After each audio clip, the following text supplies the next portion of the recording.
जय श्रीमन नारायण। मित्रों, संगम BSS channel में आपका स्वागत है। विभिन्न लग्नों में शुभ और अशुभ ग्रहों की कुंडलियों की जानकारी आपको हम प्रदान कर रहे हैं और आज हम बताते हैं आपको मकर लग्न, कुंभ लग्न और मीन लग्न में कौन से ग्रह शुभ होंगे और कौन से अशुभ होंगे। तो पहले आपके सामने है मकर लग्न की कुंडली। मकर अर्थात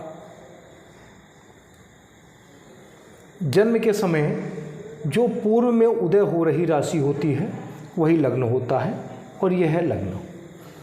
अब मकर लग्न की कुंडली में आप देखें तो इसमें आपका पहला भाव, पांचवा भाव और नौवां भाव। पहले भाव के स्वामी हैं शनि, पांचवें भाव के स्वामी हैं शुक्र और नौवें भाव के स्वामी हैं बुध। अब इसमें से सबसे ज़्यादा शुभ हैं शुक्र हैं। शुक्र क्यों शुभ हैं?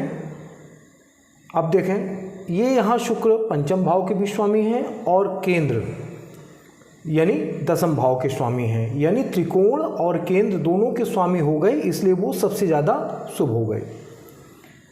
अब इसके बाद हम देखें बुध। बुध हैं नवम भाव के स्वामी। अब नवम भाव के स्वामी की एक राशि तो नवम भाव में है और दूसरी राशि जो है वो छठवें भाव में है, फिर भी वो शुभ है क्योंकि नौवें भाव के स्वामी, नौवें भाव का जो स्वामी होगा वो हमेशा शुभ फल प्रदान करेगा।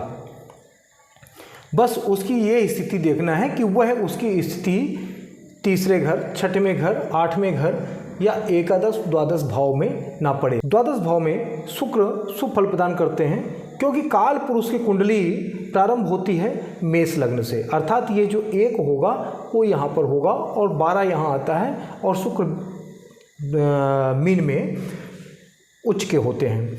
तो ऐसी स्थिति में हम देख रहे हैं शुक्र शुभ हैं, बुध शुभ हैं और शनि को देखें आप, लग्न के स्वामी हैं और द्वितीय भाव के स्वामी हैं, इसलिए शनि इसमें शुभ है।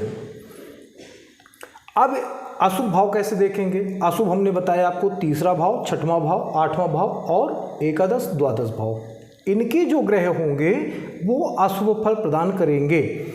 अब हम देखें, इसमें द्वादश भाव में है बृहस्पति यानी धनु लग्न, तो धनु लग्न एक यहाँ और एक तीसरे भाव में है, अर्थात द्वादश और तीसरे दोनों भाव के स्वामी बृहस्पति होने के कारण इस कुंडली में अशुभ फल प्रदान करेंगे। अब मंगल को देख लें। मंगल चतुर्थ भाव का स्वामी है और एकादश भाव का स्वामी है, क्योंकि मंगल यहाँ केंद्र का स्वामी है चौथे भाव का, ये भी मांगलिक हो जाता है। मंगल अगर यहाँ पर आ जाएं 1, 4, 7, 8, 11, 12 इन भावों में मंगल आ जाएं तो यह कुंडली मांगलिक होती है, अर्थात 28 वर्ष तक मंगल का असर होता है। अब यहाँ हम देख रहे हैं कि मंगल एकादश भाव के स्वामी होने के कारण मंगल अशुभ हैं और सबसे ज़्यादा इस कुंडली के लिए अशुभ माने जाएंगे। अब चंद्रमा को आप देखें, सप्तम भाव का स्वामी है। सप्तम भाव चूँकि केंद्र का है, शुभ ग्रह है, केंद्र का स्वामी है, इसलिए वो वैसे भी अशुभ हो जाता है। अगर वो केंद्र का स्वामी होकर के त्रिकोण में बैठ जाता है तो वह शुभ फल प्रदान करेगा, अन्यथा वो अशुभता देता रहेगा। अब ऐसी स्थिति में आप देखें सूर्य को, तो सूर्य जो है अष्टम भाव के स्वामी हैं। अष्टम भाव के स्वामी होकर के, अब चूँकि ये है अंधकार का घर है और अंधकार के घर में सूर्य जो प्रकाश का पुंज है जब वही बैठ जाएगा तो वो अंधकार कैसे रह जाएगा, अर्थात न वो खराब फल देंगे और न अच्छा फल देंगे, इसलिए ये सम हो गए। अब मित्रों, हम आपको बताते हैं कुंभ लग्न की कुंडली। तो आपके समक्ष यह है कुंभ लग्न की कुंडली और कुंभ लग्न की कुंडली में हम देखें तो शुक्र हमारे सबसे ज़्यादा शुभ हैं क्योंकि वो है केंद्र, चतुर्थ भाव और नवम भाव दोनों के स्वामी होने के कारण शुक्र सबसे ज़्यादा शुभ हैं। सूर्य सप्तम भाव के स्वामी हैं, सप्तम भाव का स्वामी सूर्य यदि हो तो इस कुंडली के लिए या अर्थात कुंभ लग्न की कुंडली के लिए शुभ होगा। मंगल की बात करें तो मंगल चूँकि यह ऊर्जा का घर है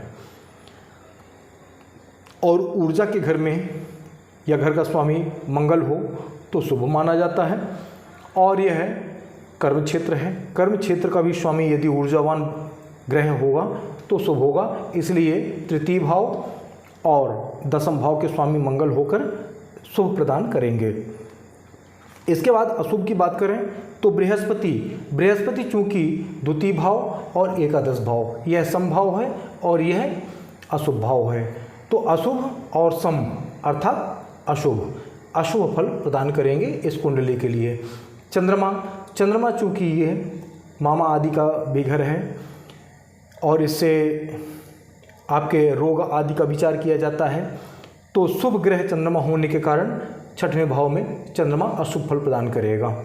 इसके बाद सम की बात करें तो शनि चूँकि लग्न के स्वामी हैं, लग्न के स्वामी होने के कारण शनि शुभ हैं, परंतु चूँकि अपने ही शरीर का क्षय वो अपने ही राशि से कर रहे हैं, अर्थात जब कोई राशि उस ग्रह की राशि से या उस ग्रह से द्वादश में हो, वह ग्रह भी अगर द्वादश भाव में हो तो अपने राशि का वो क्षय करता है। इस तरह से अशुभ और शुभ सम हो जाते हैं। और बुध भी इसीलिए चूँकि पंचम भाव त्रिकोण है और त्रिकोण का स्वामी होकर के भी बुध सम में है, कारण कि इनकी दूसरी राशि अष्टम भाव में है जो अंधकार में है। ऐसी सिचुएशन में ये सम हो जाते हैं। तो 2 ग्रह सम हो गए और 3 ग्रह शुभ हो गए और 2 ग्रह अशुभ हो गए। तो अब हम बात करते हैं मीन लग्न की कुंडली की। तो अब ये आपके समक्ष है मीन लग्न की कुंडली। मीन लग्न की कुंडली में हम देखें, इसमें मंगल अष्टम भाव के स्वामी हैं और पंचम भाव के स्वामी हैं चंद्रमा, तो ये दोनों शुभ होंगे। चंद्रमा पंचम भाव का स्वामी और मंगल नवम भाव का स्वामी, 9वें भाव और 5वें भाव के शुभ होंगे। हम बृहस्पति की बात अभी बाद में करेंगे। और इसमें अशुभ मीन लग्न की कुंडली में अशुभ ग्रह होंगे शनि। एकादश भाव द्वादश दोनों खराब भावों के स्वामी शनि हैं, सबसे ज़्यादा अशुभता शनि की होगी। दूसरा सूर्य देखें, यहाँ इस कुंडली में सूर्य छठवें भाव में है। छठवें भाव में सूर्य यदि छठवें भाव के स्वामी हैं तो सूर्य अच्छा फल नहीं देंगे, इस कुंडली के लिए अशुभ होंगे। परंतु सूर्य की स्थिति अब देखना है। सूर्य की स्थिति यदि पंचम के स्वामी होकर के छठवें भाव के स्वामी होकर के छठवें भाव में ही यदि बैठ जाए सूर्य बैठ जाए या केतु बैठ जाए तो ये शत्रुहंता योग बनाता है।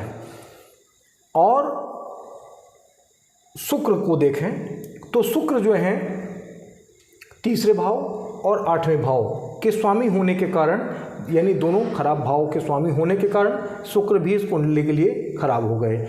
बुध की बात करें, कोई भी शुभ ग्रह जब इस चतुष्कोण के 2 घरों का स्वामी होगा तो वह अशुभ फल प्रदान करेगा, इसलिए बुध अशुभ फल प्रदान करेगा, इसलिए अशुभ कहा गया है।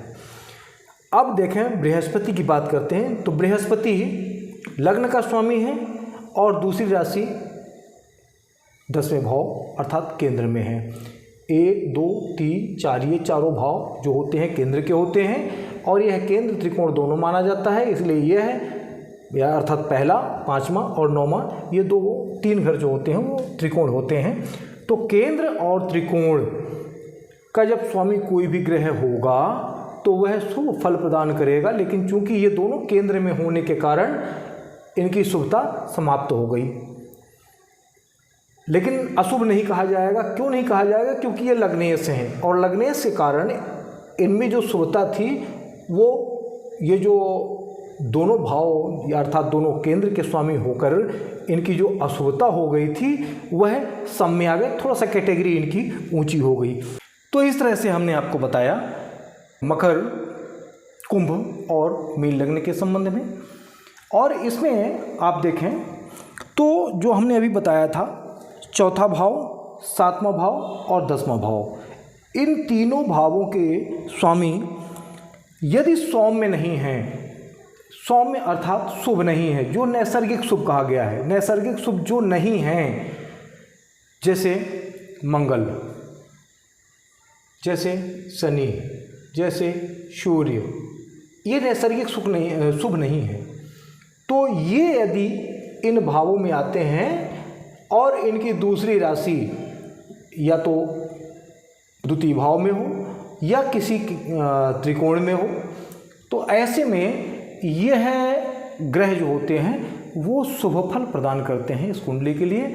तो मित्रों, हमने आपको 12 लग्नों की कुंडली में प्रत्येक कुंडली में बताया कि कौन से ग्रह शुभ और कौन से ग्रह अशुभ होते हैं, और इस हिसाब से आप अपने जीवन में अपनी स्वयं कुंडली देख सकते हैं और देख करके यह देख सकते हैं कि कौन सा ग्रह आपके लिए शुभ है और कौन सा अशुभ है, और उसको अशुभ ग्रह को शांत करने का प्रयास कर सकते हैं और ईश्वर की कृपा प्राप्त कर सकते हैं।